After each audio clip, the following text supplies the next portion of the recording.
Hey friends, and welcome back to Thinking Out Loud, where I challenge perceptions through education and humour, empowering others to be more disability confident. Today I'm going to be talking about the topic that's on everyone's lips right now, COVID-19. As a totally blind person who's also immunocompromised, I've been told by the government to shield for 12 weeks. Yet just a few days ago, it was released by the government that us shielding folks are suddenly allowed to leave our homes. I will be honest, I have actually left my home once, and that was because I had a hospital appointment. But that hospital appointment was pushed back 4 weeks that left me in considerable physical, emotional and psychological pain. As those of you who live with chronic pain, you know that the knock-on effect of chronic pain can also have a negative impact on your mental health, and this happened to me. I think it's really important to discuss these sorts of topics and shed a light on the disparity between what it's been like to be disabled, shielding, and also suddenly told you're allowed to leave when not 2 minutes ago we were told to stay inside. As a blind disabled traveller who is also immunocompromised, I wanted to chat with people who are sharing these same experiences. Welcome to my lovely friends and fellow panellists for this evening. I'm going to let them take centre stage. I want to quickly introduce them. First off, it's Cory Lee from Curb Free with Cory Lee, Steph Weller of Steph Weller, and Sylvia Longmire of Spin the Globe. I'm not sure about you guys, but my mental health has been up and down, and thanks to my medication being stopped, COVID-19 and the government's dealings with this, I've truly felt despondent and like a second-class citizen, even more so than usual. I wanted to discuss how the coronavirus has affected you mentally, physically, professionally and medically. And finally, our thoughts on the future of travel, how we've been left behind as disabled travellers, and what we think is going to happen moving forward. And if so, what would that look like? Yeah, I mean, Sass has heard most of my rants, because I've been in a similar situation with to Sass, where I've had treatment stopped to the point that I've had life-threatening episodes that have put me in hospital. Luckily enough, thank God, this morning I had my first round of my immunotherapy, so everything is slowly going back up. But there is like that really big worry in the back of my head that where I've had nothing now for, this is the first one I've had in 12 weeks. I'm like, okay, what's that done for me in those 12 weeks? Has that affected my chances and things like that as well? So yeah, it's a scary time. Mm-hmm. Yeah, I mean, I completely agree. It's definitely a scary time. So I live here in Georgia in the USA, and pretty much the entire state opened up about 3 weeks ago. And so as soon as it opened, it seems like now everyone in Georgia thinks that, you know, since the governor opened the state, that the coronavirus is magically gone now.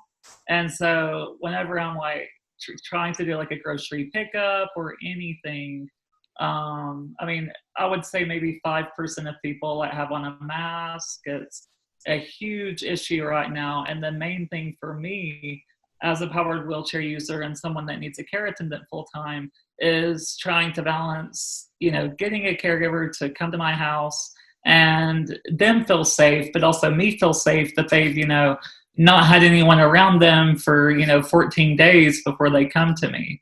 And so luckily when this all started, like back in early March, my mom was able to take off and she's now working from home. And so I do at least have that for me, but with actually getting a caregiver here and dealing with that, it's like a huge amount of stress, I think. Mm-hmm. For me here in Florida, I have MS, so I have a treatment that I have to get an intravenous infusion every 8 weeks, but they also, it's a medical facility, so there's people coming and going, and I always worry about people coming, and obviously they have a mandatory policy of wearing masks, but just psychologically speaking, I'm trained to not be around anyone, but if I put off my treatments, then that could cause an MS relapse. And I finally went, and it was great because it's a new facility and there were people sitting like every 5 recliners. I mean, there was tons of space. The closest they had to get to me was to put the IV in, but I was wearing a mask. They were wearing a mask.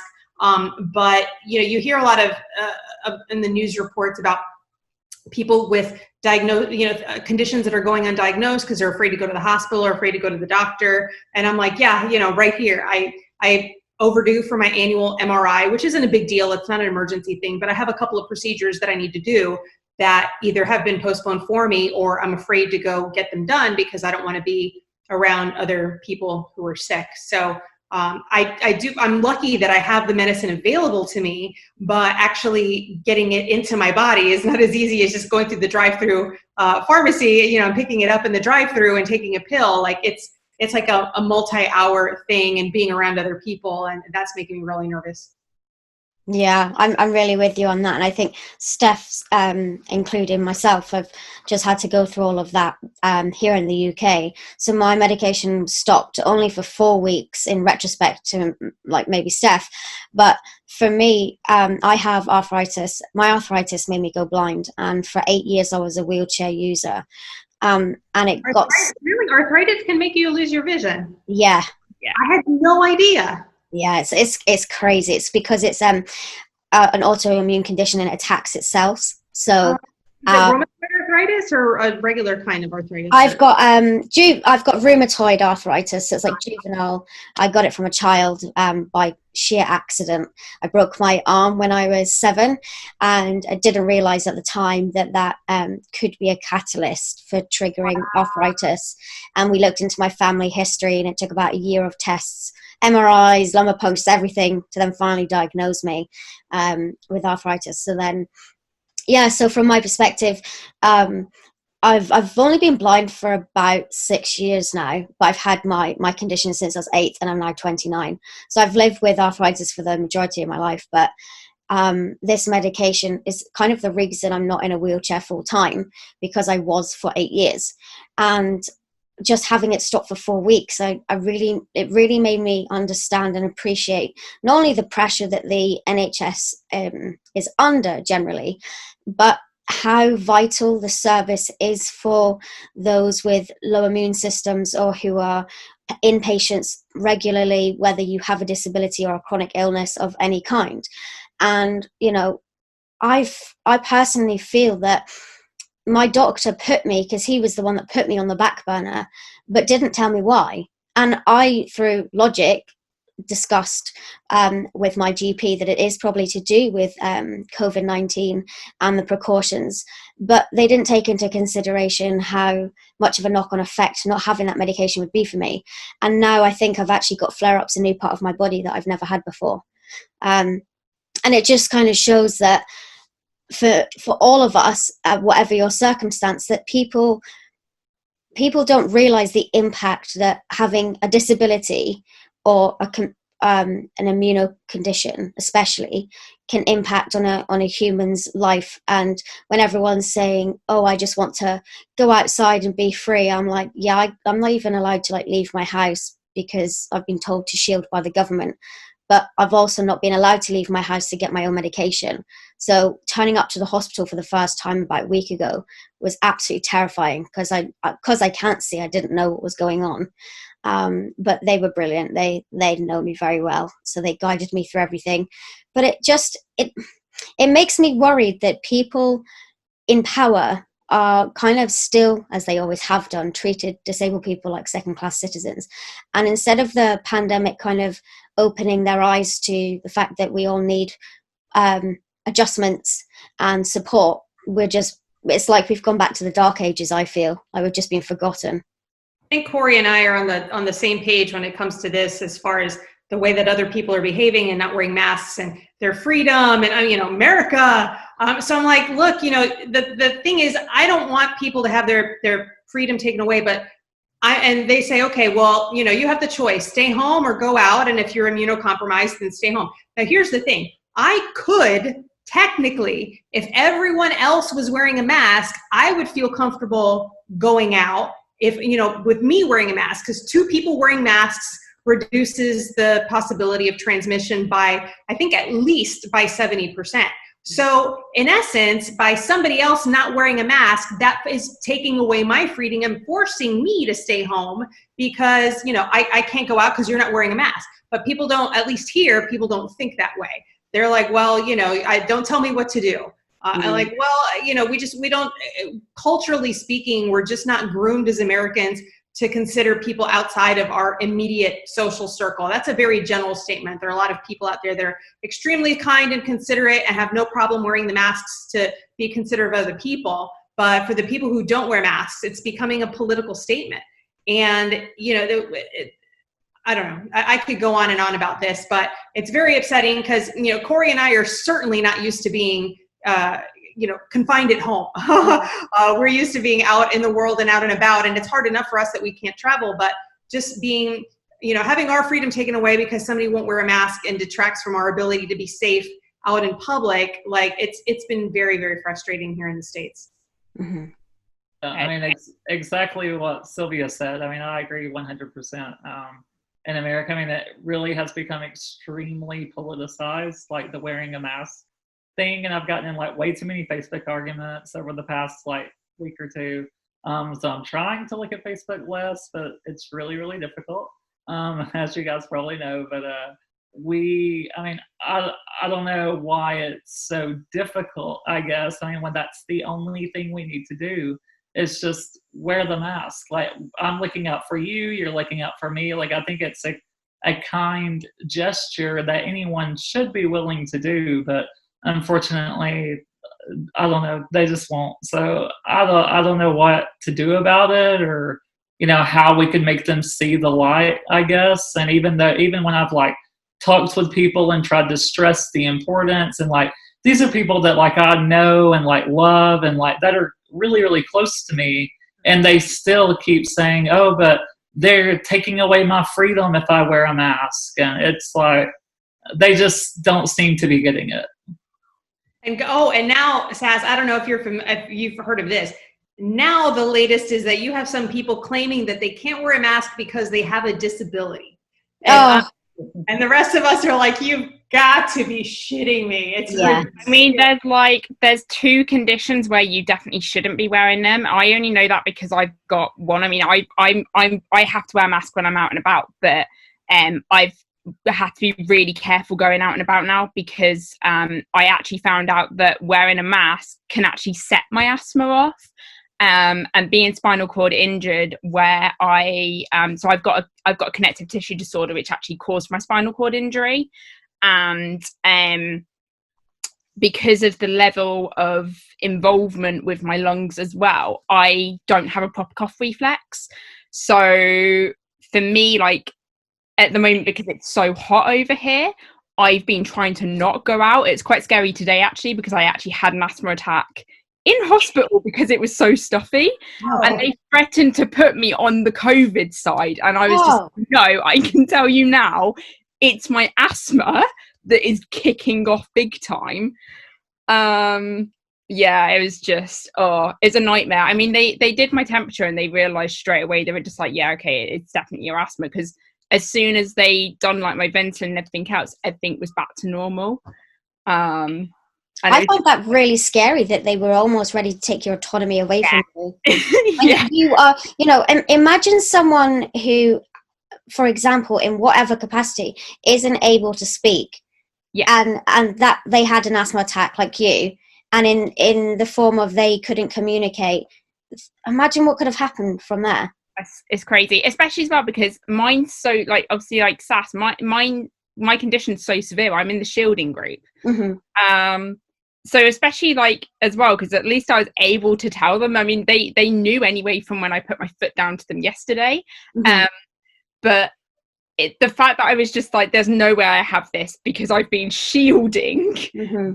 And to be fair, the only time I've gone out is to literally go for a role when my mental health has gone so badly downhill because of this whole situation that it's like, I need to get out of the house, or I'm going to be going to a place I don't want to be going to mentally.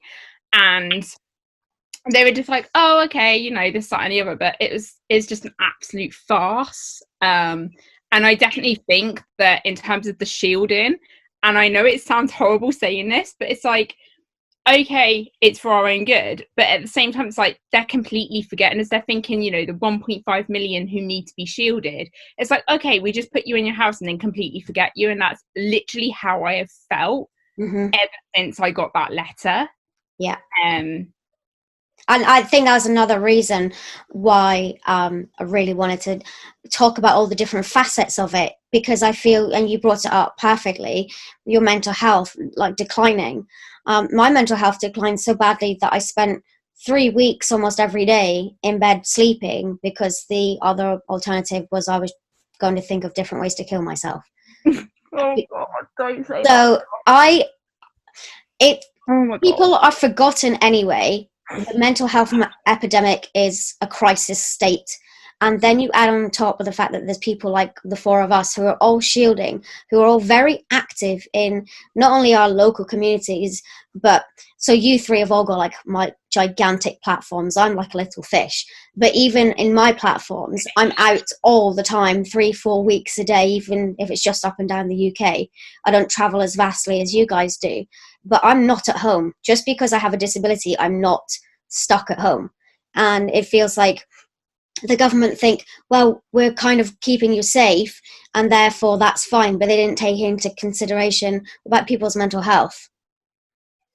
First, I would say the first 6 weeks or 6 to 8 weeks of this, I got back, my last trip was to Hawaii. I got back on March 4th.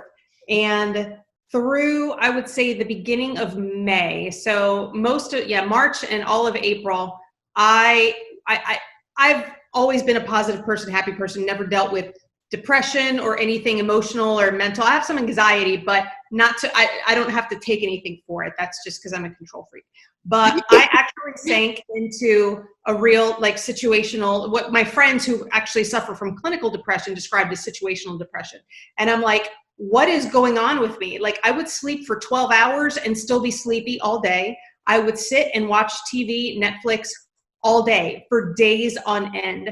I wasn't right. I mean, I went a month without typing a single word, and I'm used to typing every day, whether it's for the blog or whether it's for the other job I have with the university or just writing for something. And I mean, I had 2 books that are halfway finished, and I was like, I have all this time. I could just knock out these 2 books and boom, I'm done. Did not type for a month. And I'm like, what am I doing? I can't get motivated to put stuff away or do anything. And I just felt like a lump in my chair watching TV. And I just, it was totally foreign to me. And then some friends of mine were like, yeah, you're mildly depressed or situationally depressed. And I'm like, I can't imagine how hard life must be for somebody who suffers from clinical depression on a regular basis and has to be medicated for it if I'm feeling this crappy just, temporarily or only for like a few weeks. It was awful. It was absolutely awful. And I can't imagine how bad it must be for somebody who has a more severe case of it. Mm-hmm. Yeah, I mean, I feel you, Sylvia. So I went to Antarctica back in February and did like South America, Argentina, Chile, some like an incredible like dream trip of mine. And then as soon as I got back in the States, it was like everything had changed. And it was like coming back to a completely different place. And then like over that next like week or two after I got back in late February, it's like every day it was some like major announcement and something major happening.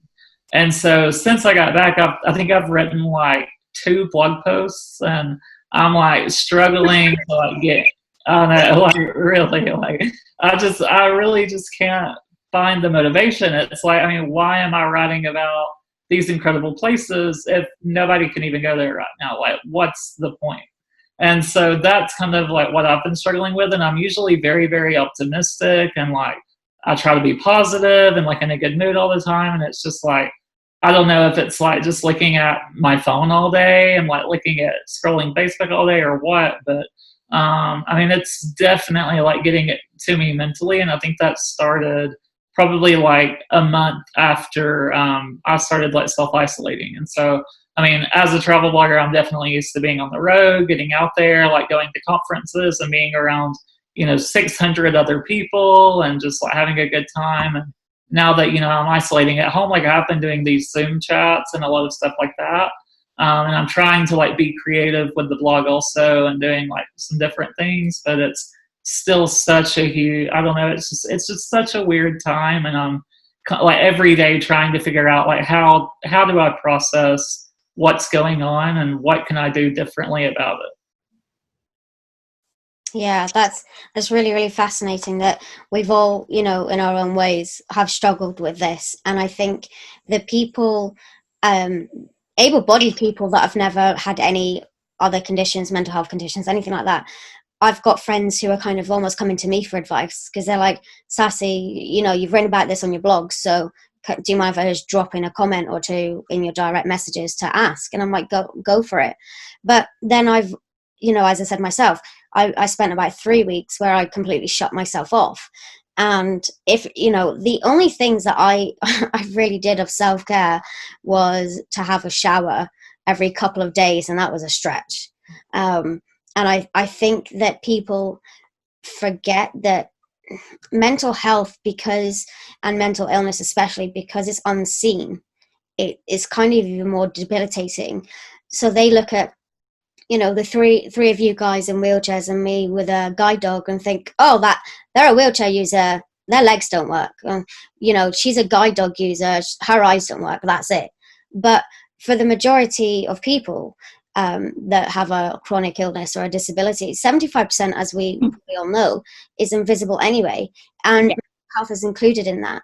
And I just don't understand or comprehend why the government haven't thought, and I know you guys are in America and we're in the UK, so there's different rules anyway, but why they haven't thought to kind of check in with people who are on the shielding or vulnerable list and having to self-isolate, because humans, we need company of others. So it just baffles me.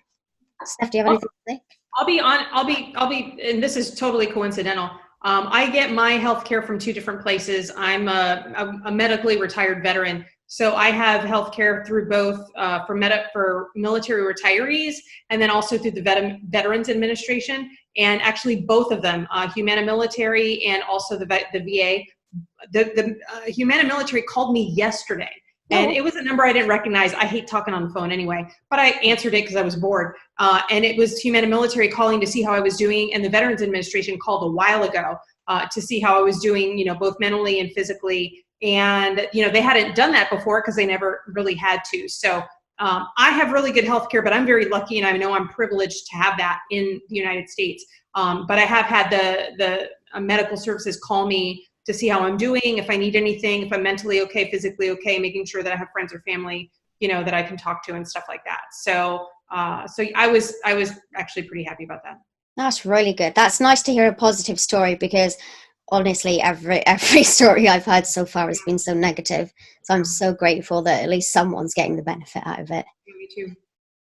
Yeah, I'm in Georgia, so the state right above Sylvia's in Florida, and I'm in Georgia. So my healthcare, it is good. I mean, it is providing the care, but as I mentioned earlier, there is the struggle of, trusting that they haven't been anywhere and around other people. And then what's really I think the biggest kind of slap in the face is when the government says, well, okay, everything's opening up, but disabled people stay in your houses until June 15th.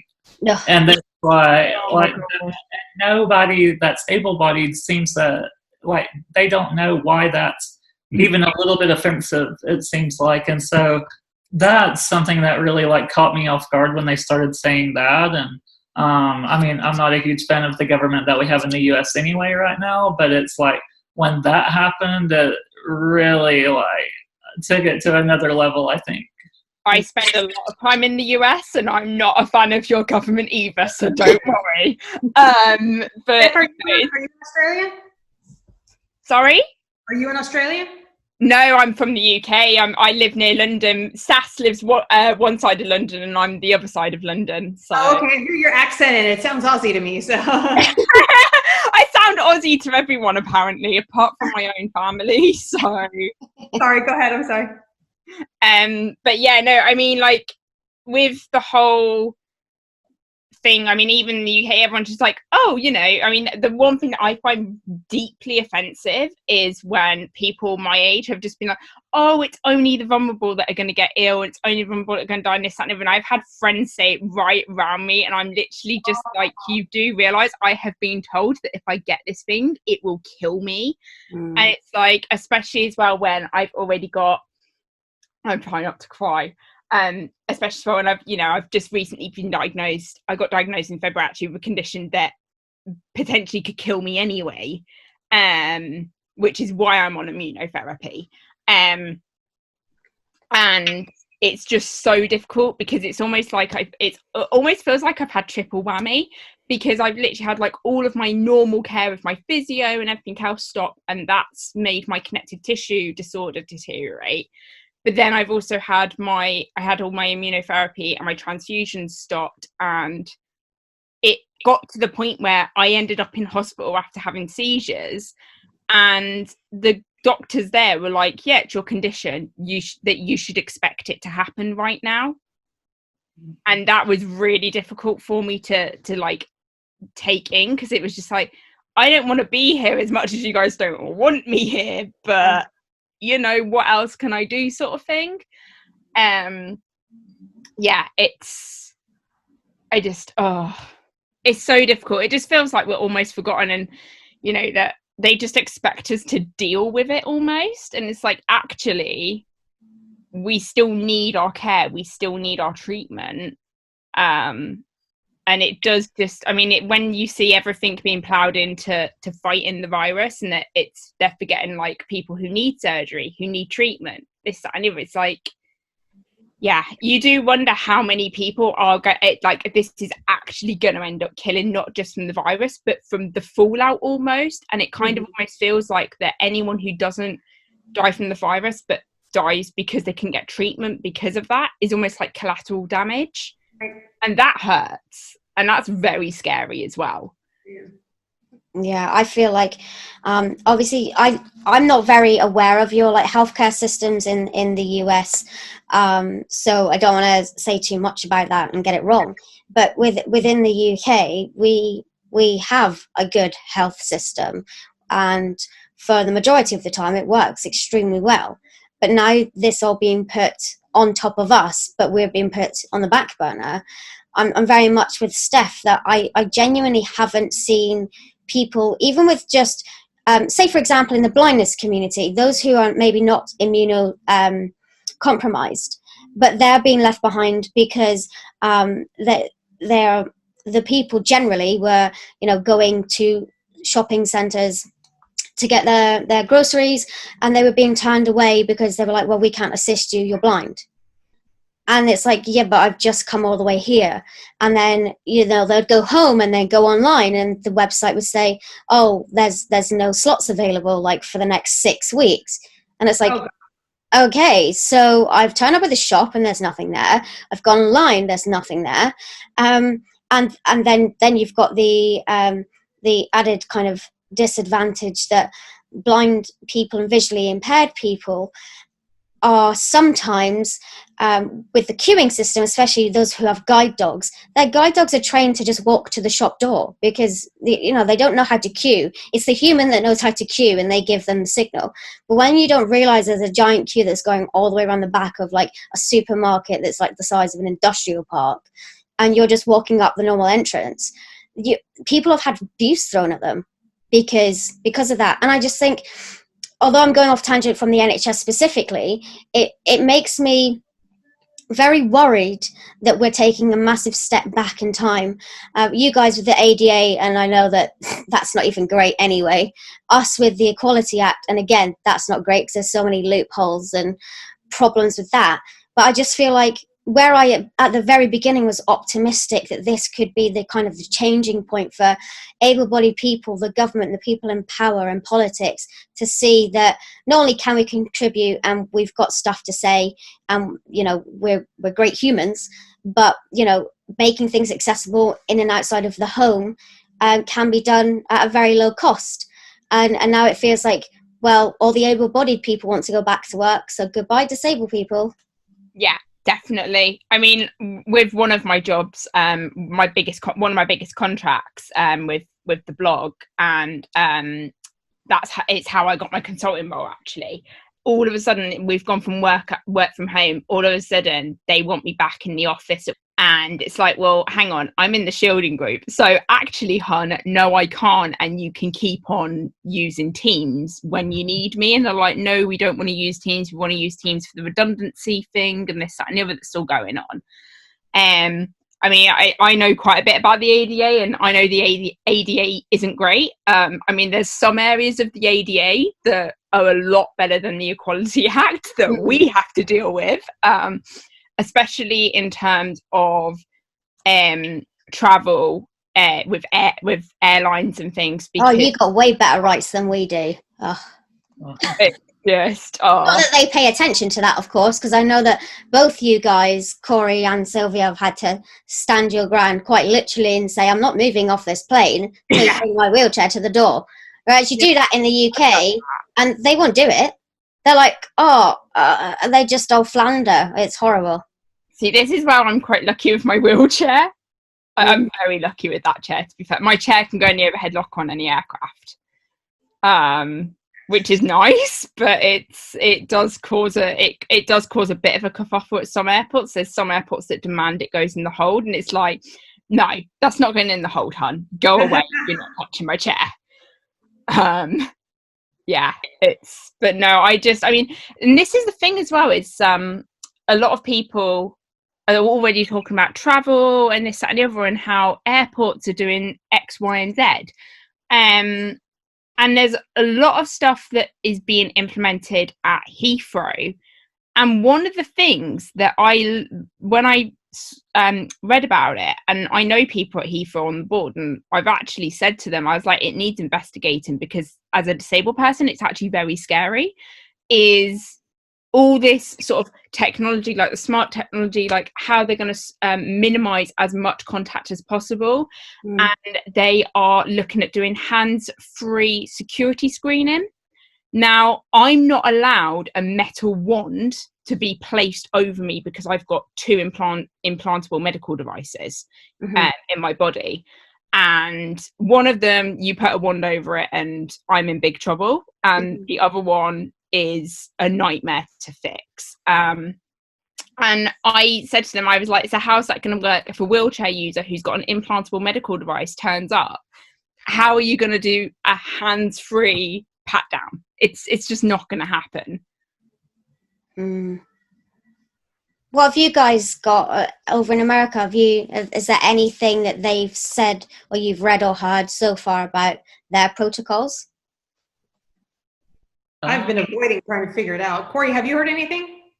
I have not heard too much about like what they're going to do about flying or anything like that. And I really haven't been looking at it because, I mean, I know that I'm not going to be flying anytime in the near future. So I'm trying to just like quit thinking about traveling all the time and like adapt to new mindset, I guess. So I haven't really been looking into it too much. So Cory and I are in denial. My concern isn't even so much about security, but like when we board the plane, Cory and I both need to go in an aisle chair, and we need people to pick us up and lift us and put us into the seat. So if I would be stressing out enough if I were able-bodied and having to sit next to somebody on the plane. But I don't have a choice in getting on the plane. I have to have people touch me and breathing on me just to get me in the airplane seat. So that's, and no matter what protocols you do, the most you can do is have that person wear gloves and wear masks.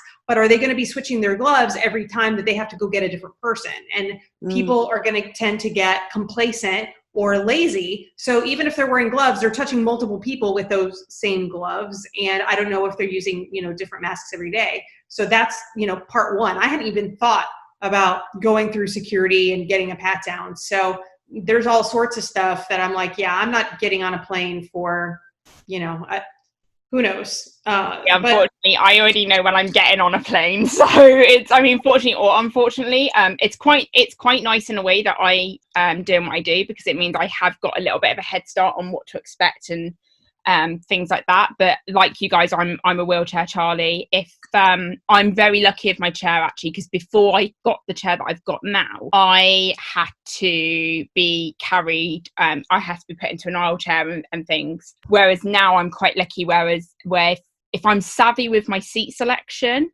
I'm very careful, and I know exactly where to go on the flight and on the aircraft. I mean, it probably helps that I used to be cabin crew as well, so I know how to get around certain things.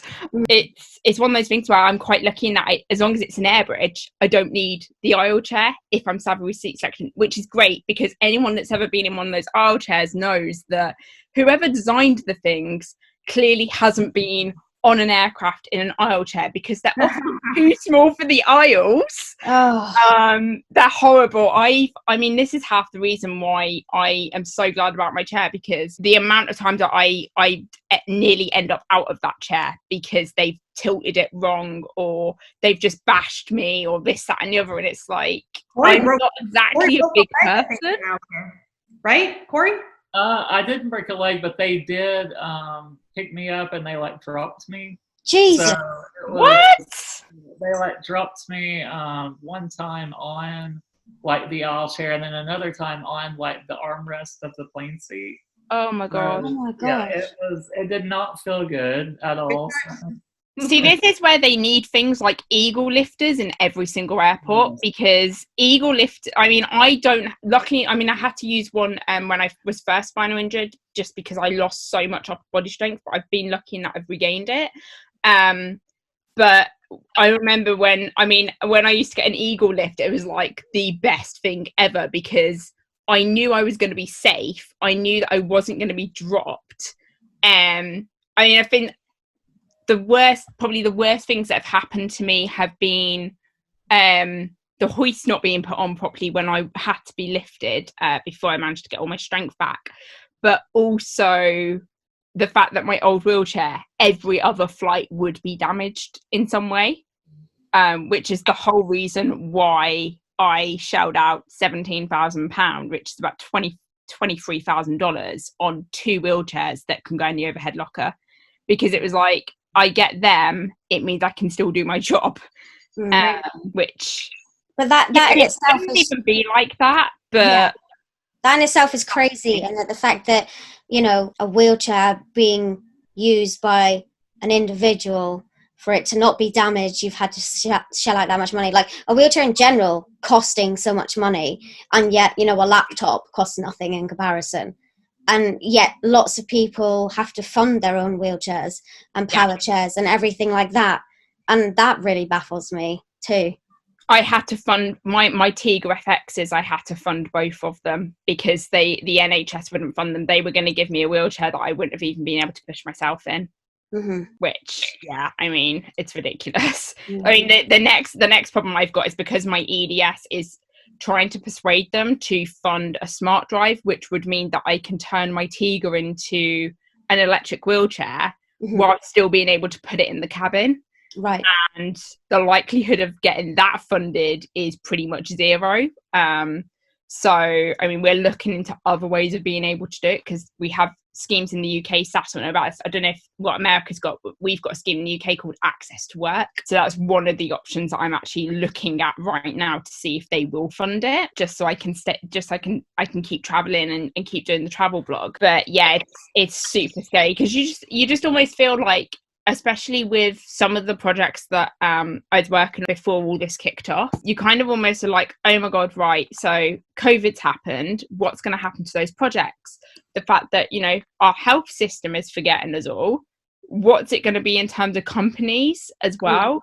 Like the social distancing in shops.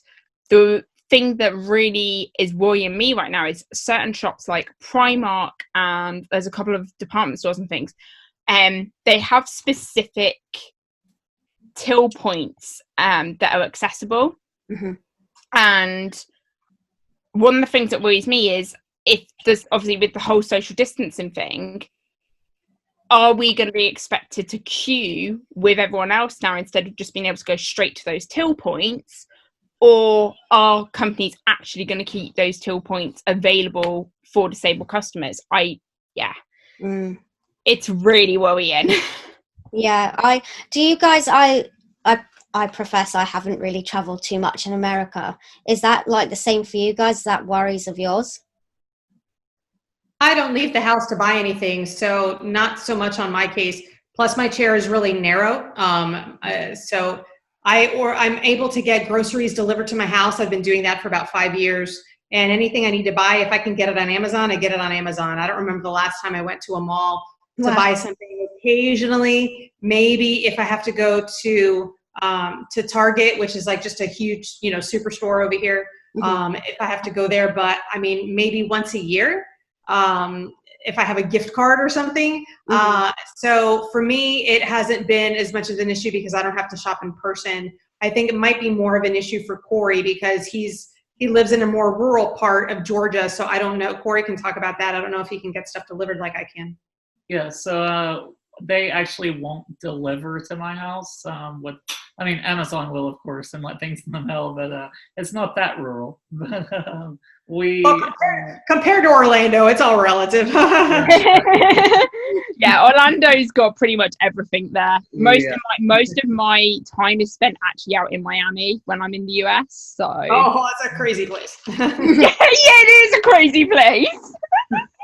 But yeah, as Steph was saying, like with the grocery stores and stuff, like at least the ones that I've been to, they don't have like a specific aisle for like wheelchair users. So they're all pretty wide and like accessible, and they don't really like have just one specific aisle. But the only thing that concerns me is like, again, with the mask thing. And so I do know that like at Whole Foods and Costco, they are requiring that everyone wear a mask. And so if I were to go, like that would be where I went. But I just have been doing like grocery pickup, and so you can just like go to the grocery store and they'll load it like into the back of your vehicle, and they all like wear masks and gloves and like everything. So I feel like that's kind of the safest thing to do right now. Yeah, that's kind of happening over here. And I only know this because although I'm shielding, one of my friends is a worker. He works on London Underground, and he does shift work. So it's the same principle that a lot of the supermarkets are now rolling that out over here. That you can do the pickup where they put it in. They kind of have like an Arctic lorry full of all your shopping, and then they put it in the back of the car, so like there's no contact between humans, which is pretty good.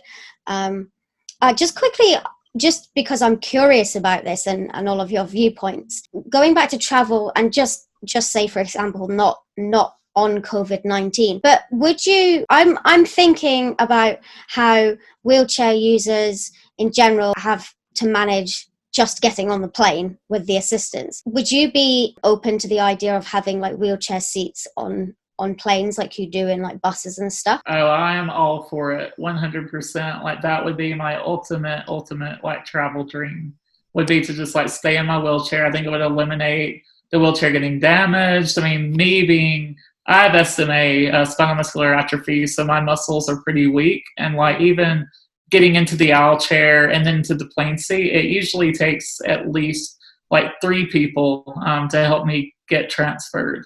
And so they're usually like holding my head and like, I mean, they're kind of touching all over me. And I know, I mean, with the current situation, I mean, the coronavirus, like that would just not be safe at all, because they do have to touch me and hold me up so much, because it's not really easy for me to like remain stable and upright without some help. And so, yeah. For me, it's a little different because the chair, Cory has more requirements as far as for making sure that he's comfortable for his chair than I do. So I travel with a different chair than I use at home. Not that my chair at home is that complicated. I do want to get a more complex rehab chair so I can put my feet up, but I need to be able to recline and put my head back or whatever at home. When I travel, my chair is much smaller. It's a power chair. It's a wheel. And I would not want to sit in that chair for 12 hours or 8 hours. So for me, it's more, not that airline seats are that comfortable, but I try to fly business class when I can because I'm able to recline more, put my feet up because I have a lot of swelling in my ankles and stuff. So for me, it would be a lot more comfortable to be able to transfer to an airline seat, but I don't have the same needs as Cory. So, I advocate for that because I have so many friends who are in larger rehab chairs who need a lot of very custom designed supports for certain parts of their bodies. And I know they would be much more comfortable, especially for longer flights, flying in their own chairs. And I get that. And I've been talking to the different foundations and organizations testing it. And at least from what I see, money is the biggest problem there. There are two big problems. Number one, money. The airlines don't want to lose the money to take out the seat. Plus, they have to redesign because a lot of the planes, you have to go through the space usually between lavatories, especially on a dual aisle aircraft. There's still a space between lavatories that you have to go through in order to get to that first row of seats, whether it's in coach or business class or whatever. And like Cory's chair, even my chair, which my chair is only 23 and a half inches, I think it's 50 centimeters wide, and it won't fit. So not only do you have to take the chair out and open up that space, but you have to open up the aisle. So there's that problem, and the airlines aren't going to want to spend money to do that. Number two, they've tested the Q-straint system. So the restraints are able to withstand more G-forces than are required, at least here by the FAA, our aviation laws. However, the problem, and I think this is where it's going to get stuck and we're never going to get past it. I hate to be so pessimistic, but I'm a realist and I'm practical and I'm also a cynic, is that because every wheelchair is different, even if the restraint will hold you, at least for an airline seat, all the airline seats are the same. And you know how they're constructed and you know what materials they're constructed with. But if you're in a chair that doesn't have, people are not going to know what the tie down points are. So even if you're in a situation, a crash that is survivable, which actually happens more than you might think, if you have that restraint can be the best restraint in the entire universe, but if it's attached to a part of your chair that is not tested for the FAA G-force requirements, then that part of the chair can snap off and the chair is still going to go flying. That's a liability. So the airlines, in my opinion, are always going to come back and say, well, that's fine that you've tested the restraint. We're actually willing to forego however many millions of dollars to take one or two seats out and widen the aisle, but you're limited to using, wheelchair A, B, and C because we've tested wheelchair A, B, and C, and we know that if we attach the restraint to this specific piece of the chair, then the chair's not going to break or fall apart when it pulls on the restraint. And obviously, for practical reasons, not everybody's going to be able to use chair A, B, and C. So, I'm all for the movement. I think it would be incredibly helpful and encourage a lot more wheelchair users to fly if they knew they could stay in their own chairs and obviously reduce the potential for damage.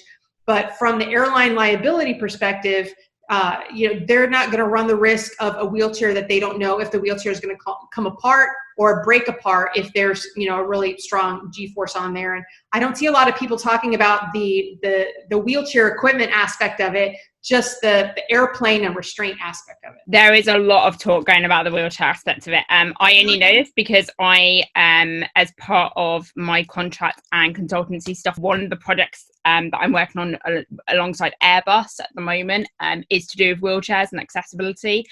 There's quite a few problems and there's a hell of a lot of red tape to get around, especially with the European Aviation Safety Authority.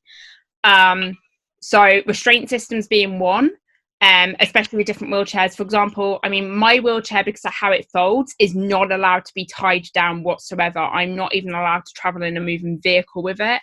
Wow. Personally, because I need to be able to change position every 2 hours, it's actually better that I didn't stay in my wheelchair anyway.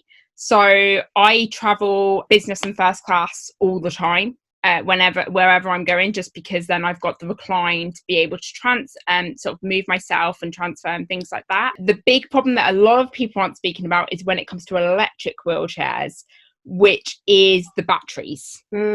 Some electric wheelchairs aren't suitable for air travel whatsoever, and people don't realise that. And I've spoken to people who have turned around and said to me that I'm talking crap when I say that. I was only crew 3 months, but in that time I was on flights where we had battery fires in the hold from wheelchairs, where people thought they had a dry cell battery and they were tagged as dry cell, and actually they were lithium. And believe me, as crew, that's a very, very scary thing to go through. There's also obviously survivability, this, that and the other. You have, I mean, people don't realise this when they're saying, oh, but we can travel on buses and this, that and the other. I know I'm going to ruffle feathers here, but a vehicle accident on a road, the G-forces are completely different to a plane crash. I can safely say that because I was in a crash when I was younger. So it's quite funny actually, because a lot of people thought I was going to be put off flying for life, and I never was. All I say was it was just an interesting way to land back in London. We had no idea. We had no idea that there was actually an emergency. Both the engines on our plane failed 30 seconds before landing. Well, at least in 30 seconds and not 30 minutes, I guess. 30 seconds. Very different. 500 feet above. I mean, I actually flew with the captain who was on that flight, crew as well, back in 2015. And I turned around and said to him, I was just like, just so you know, I'm putting all my trust in you because you've already saved my bacon once. Twice, even right? like when I see him now, it's kind of like a little bit of a joke. When we see each other in Heathrow or Waterside, it's a little bit of a joke. It's like, if you're on my flight, that's cool because I know you're going to save my ass. Do you mind if I kind of switch topics slightly? Just because there was one more point I wanted to get to. I'm sorry. I hate to interrupt you. I have a call at 3:00, so I'm going to have to bow out of the conversation. Okay, no problem. But thank you so much for joining us. Thank you. It was good to see you, Cory. Steph, it's nice to meet you. I friended you on Facebook. Yeah, I've just accepted. So okay. Awesome. Take care, everyone. Thank you, Steph. Thank you. Bye. Bye. The last question I was going to ask was about, and if you feel comfortable answering, about the financial impact that COVID-19's had on you guys, because we're all self-employed and run our own businesses. So I just and travel, with it being especially travel based, we've all got blogs. How that's impacted you, and has it made you fearful or worried, or are you the type of person that has eggs in lots of different baskets and you're just balancing it all? I'm scared shit, I'm not gonna lie. Excuse my language, but so I'm quite lucky in that when I do get my big contracts, I do have savings and I do have my investments. But Sass knows this, I'm in the middle of a house move. I accepted an offer on a bungalow back in November, and luckily enough it's a cash purchase. We're not doing mortgages because otherwise it would have been completely off. But one of the biggest problems that I've had is where I'm not actually fully working. I've got a lifestyle side of the blog. It's more YouTube and my Instagram that does that. My blog now is purely travel related. But I am very, very worried because although my biggest contract, it's not where I get the most of my income from. And it's quite worrying at the same time because obviously I could be made redundant from BA, but at the same time all of my ad revenue's gone because I'm not getting ad revenue from my travel channel because I'm not posting at the moment. I know other travel bloggers who have posted and have gotten a ton of backlash. So I've decided that the 12 backup blog posts that I currently have aren't actually going to go out until after lockdown is completely over and travel is started back up again. Just because I can't be dealing with that backlash right now on top of everything that's going on in my personal life. But at the same time, I'm like, when is my income finally going to start up? In the UK, we've got a self-employment scheme that gives us 80% of our profits over the last 3 years for 3 months, or what, like average or something. I can't remember how it worked, but mine wasn't much because I only started blogging in December 2016. So they've included my first year, which was hardly anything. And it's like, great, well, it doesn't actually take into account what I'm earning now. Yeah, and for me, I mean, I'm definitely worried. So one of I signed a contract in January with a huge travel company. I won't say the name of it, but everybody knows it. It's a really big one. I was saying like a blog, like blogs for them every month. And so then about a month ago, they canceled that contract, and we'll pick it up like whenever the COVID-19 situation is over with. And then from my, I recently started like doing like group tours back in 2018. And so I do like wheelchair accessible group tours, and I was supposed to do 3 tours in Costa Rica this month actually. And so all of those were postponed until next year. And luckily, I mean, everyone they did that was going on the tours, they did agree to reschedule except for like 2 or 3 people. So we were lucky with that. But it's really been tricky, like, I guess, trying to figure out, how to be creative. So I'm trying to like do new things on like a Facebook Live series where I'm like interviewing destinations, and that's something like I've never done before. So I started that like 2 weeks ago. And then after I went into self-isolation, I got like really bored. So I decided to finally finish my children's book. And so I've been like working on that nonstop and trying to promote it and get those sales in. So I am finding ways to be creative and like get things done that I've been like just kind of putting off forever. But I mean, I'm definitely losing a lot of money too. So I mean, definitely not as much as coming in now as it was in like February and January. So it's definitely an issue. Yeah, and I think that was another topic that I guess that most people, unless you're in that world, they're not talking about, because the travel industry itself has taken a nosedive, and if you were reliant on that as part of your income, then of course that's going to have dried up. But it's so uncertain for everyone right now that I feel, although there's nothing much we can do, I'm really like happy and excited to see people like yourself, Cory, who are expanding in different ways and trying to create different avenues for themselves or carrying on with projects they were already doing. Because I think, I may be speaking out of turn here, but it can almost help your mental health as well, knowing that you've got something to keep going for. Whereas someone like myself, I've kind of only really got into the travel industry in the last 2 years, and I'm still very new. My following is very small. I've had some good opportunities, and kind of this year/next year was going to be my big break. So for me, although I hadn't had a massive hit in lack of income, every opportunity that I had ongoing is now ended. So it's kind of like, for me, where do I go? Do I carry on with the blogging, as a passion, as I kind of have for years anyway, or do I just kind of wait until we go back and see if I can push all these projects and see if people still want to work with me, and in what capacity they'd like to work with me? Because again, being immunocompromised, I would love to travel, but I'm not going to put my health or anybody else's health in danger by doing that until I really truly know it's safe. So how can I promote travel without traveling?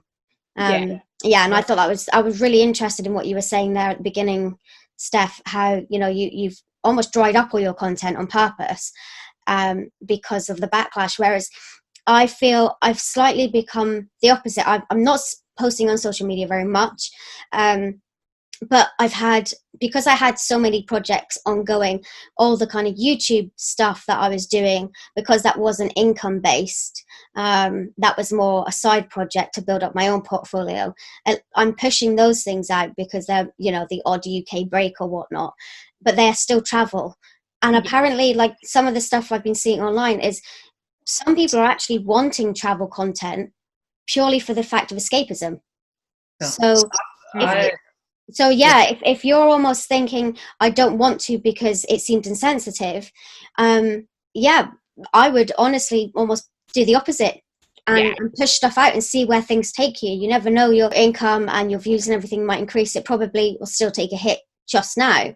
But I definitely know there's people already talking about, through, for example, I don't know, like Lonely Planet and others, that they want to book all their holidays still. And there's so many bloggers and YouTubers in the travel space, even the ones who've got like long form content, that are doing exceedingly well in comparison, because people have the time now. they almost want the wanderlust more because they haven't got it. Yeah, I've been wondering, like, do people want to see the content or not? And so a few weeks ago, I was like, I'm desperate to just like get out of the house and like see something new. So this past weekend, I booked a stay at like a cabin and in the Great Smoky Mountains National Park, which is only like a 2.5 hour drive from me. And so I stayed at the cabin, like totally distanced, did not get anywhere near another human being. And I did like a Facebook Live video showing the accessibility in the cabin. And it has had like so much engagement. Like, it's insane. Like, it's had over 5,000 views in like the past 2 days. And something like that is something that like 3 months ago, I would have never had so many people watching that. And now I think people are so desperate and anxious to like get out there and finally see something different that I think the content is performing even better than ever. But I mean, there definitely is some content that I'm not going to be pushing out. Like, I mean, I'm definitely not going to be flying or promoting flying or anything like that. But yeah, the thing, most of my backup is to do with flying, which I think is why I've actually pushed it right now. Because I've got 4 reviews that are to do with flying that it's quite funny because I kind of knew that I was going to have to slow down on my travel this year because of the amount of surgeries and spend. I mean, one of the things that I've been doing at the moment is focusing more on my lifestyle YouTube channel now. Just because where so much of my travel is hotel reviews and fly-in. But one of the things that I am looking at potentially doing when lockdown first starts really coming down is more of the putting out the domestic reviews first and then my overseas reviews afterward. It's quite daunting, I think. Yeah. How did you find that traveling, Cory? Like the fact that you said it was like 2.5 hours and stuff away. Like, did you feel like you were traveling, or did it feel like you were still in the midst of a pandemic? You just happened to be away. I mean, when I was like at the cabin and like in the national park, it felt like I was on a vacation. But then when I was like driving through town, it's called like Pigeon Forge, is the name of the city. And there were literally thousands of people on the streets, like no mask on, doing nothing, like dining in the restaurants, going in attractions. And I was just like driving through the city, and it was really like astounding. And like, I mean, it was unbelievable how many people there were. I mean, it's insane. But, I mean, when I was at the cabin and though in the park, it was amazing. And I mean, I'm really glad that I did it, but it was also very stressful just to see that many people out and about and not really caring. So I think that was kind of the hardest part about it. I don't know if they do it in the US, but I know European carriers, if you're a PRM, you are meant to have a briefing done before takeoff. So your own personalized briefing sort of thing. I've never had that.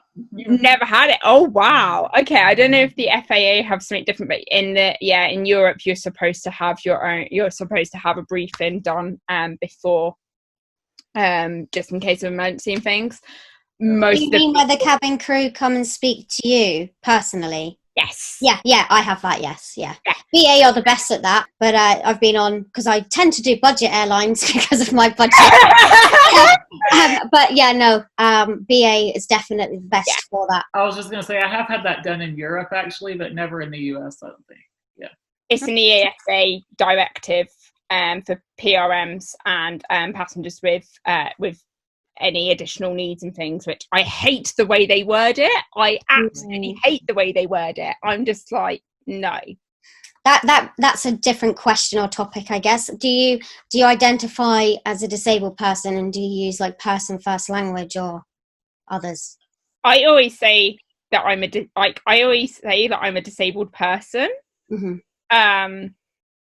But it's kind of really weird because I've always said ever since like my spine happened and things, and I don't know if it's selfish or not. I just don't know, but I always say I don't feel like my condition is what disables me. I feel like I'm disabled by society and society's perceptions of disability.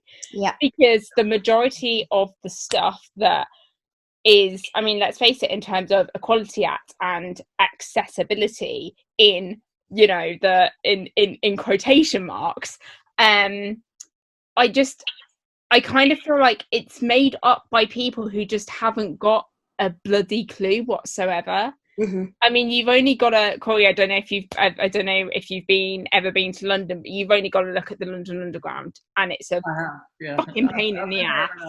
I did not use the Underground. I only used It's a pain in the ass. It really is. Until 3 years ago, you couldn't even get to Oxford Street as a wheelchair user. Yeah, I remember that. I mean, when Bond Street actually got an accessible entrance, it was like hella flipping Eula. But I mean, even now, only 20% of tube stations have fully street platform accessibility. Yeah. Mm-hmm. I mean, I have managed to kind of make 80% of the tube accessible to myself, but that's only a combination of the fact that a charity that really helps me after my spinal cord injury does some crazy courses on wheelchair skills, and because you've got some sick skills, by the way. Yeah, just pull a just pop a wheelie. Yeah, it's quite funny. I stayed over at Sassy's the year after we got very drunk in London. Yes, we did. And Sass was just like, "Are you even getting into my house?" And this is bearing in mind that my hand was in a cast. Broken. Yeah. My hand has been in the cast since November. I'm currently waiting on surgery for it. And I was just like, yeah, don't worry, it's not a problem. I can get in, it'll be fine. Yeah. Yeah, we have to be creative as a wheelchair user, I think. Definitely. I mean, I've been taught how to go up escalators in my chair, which is quite scary, but it has been, I do it so much on the Underground now. I mean, I'll do little ones on my own, but bigger ones like at Westminster and Victoria, when the lifts have been out of order, I refuse to do them on my own. I have to be with people that I trust to be behind my chair, just in case I get it slightly wrong. Mm-hmm. But it's just, it's really difficult because there's friends that I've been with as well, who are travel bloggers, when we were at WTM last year. Mm-hmm. We were going to an after party, and they literally said to me they didn't realise how inaccessible London was to a disabled person until they realised when they came around London with me, and we were trying to work out how the hell we get from the Excel Centre to Covent Garden without having to basically Uber it all the way over, which would have been about 40 quid. Yeah. What's it like for you, Cory? Because you living a little bit more rural, is it the same for you? Do you find transport and stuff accessible for you or not accessible? So there really isn't any public transportation where I live. So I have like a private accessible van that I have, and so that's really the only mode of transportation that I can use here where I live. But if I'm traveling, I mean, you were talking about the Underground, but it made me think a lot of the New York subway. And so, oh my God, don't get me started on New York subway. I've been to New York like many times, and I've been trapped underground in the subway for like 5 hours before. Oh gosh. The elevator wasn't working, and I mean it's wild. So yeah, it reminded me a lot of that. See, this is half the reason I basically took the plunge on being taught how to get up an escalator in my wheelchair, was purely because of an incident in New York. How ironic. It's just, yeah, I was like, never again. Because one of the things, I mean, I take around 200 flights a year. Mm-hmm. Wow. So it's, just purely because of the blog, but traveling on French trips with them. And also, we don't know if I am going to get it back because of what happened a couple of weeks ago, but I'm a private pilot as well. Nice. So I fly an adapted aircraft. So Steph, when are you taking Cory and I on holiday in first class with you as the pilot?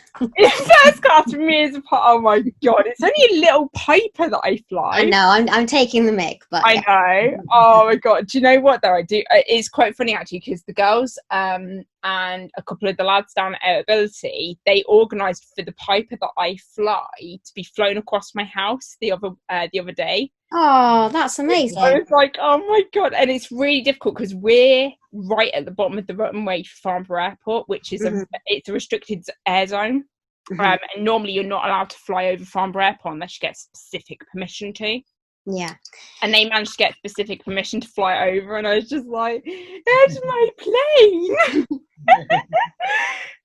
Okay, guys, so only because I could talk to you all day, I want to say thank you so much. I know Sylvia isn't here, but thank you to all three of you for joining in this discussion. But is there anything you guys would like to kind of say as a final round off? Anything you'd like to promote or plug that we can add into the show? Yeah, thank you so much for having me. I mean, it was really an honor and a lot of fun and something different to do. And it was good to see you guys and kind of have a break from everything else, all of the craziness for a little while. So thank you very much. But I guess if anyone has any questions about traveling as a powered wheelchair user, feel free to visit my blog at curbfreewithcorylee.com and or email me if you have any questions at curbfreecorylee@gmail.com. Perfect. Steph? Yeah, I just want to say thank you for opening up the discussion. It's, especially in this time as well, it's so important that we don't forget about accessibility and all the other things that come with it, because especially as well, there's a very real threat at the moment that accessibility could get lost almost in the whole COVID situation. And it's very important that people actually don't forget that accessibility is something that is needed by so many people in their everyday lives, you know, whether it be work, travel, just going about doing their daily routine.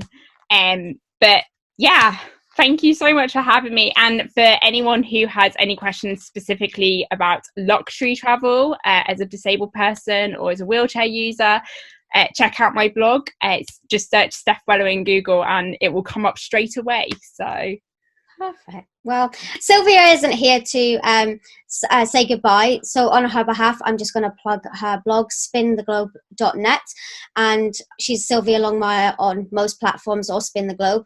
You can find her there. And these three individuals are very open, very friendly human beings that I'm very lucky to know. So yeah, please feel free to ask any of us any questions. I'm kind of more in the travel background rather than in the forefront, but if you want to talk about blind travel or traveling with a chronic illness, then yeah, shout me out. I'm Sassy Wyatt, Sassy Wyatt Official, or thinkingoutloud-sassystyle.com. Thanks so much, guys. I really appreciate it. Thank you. Thank you. Thanks so much, Cory, Sylvia, and Steph. I really hope this chat becomes a topic of discussion. Don't forget to check out all the links in the description below. Follow all these amazing people if you're not already, and let's be honest, you probably are. And most importantly, like, comment, and share this video far and wide. Speak to you guys later. Bye!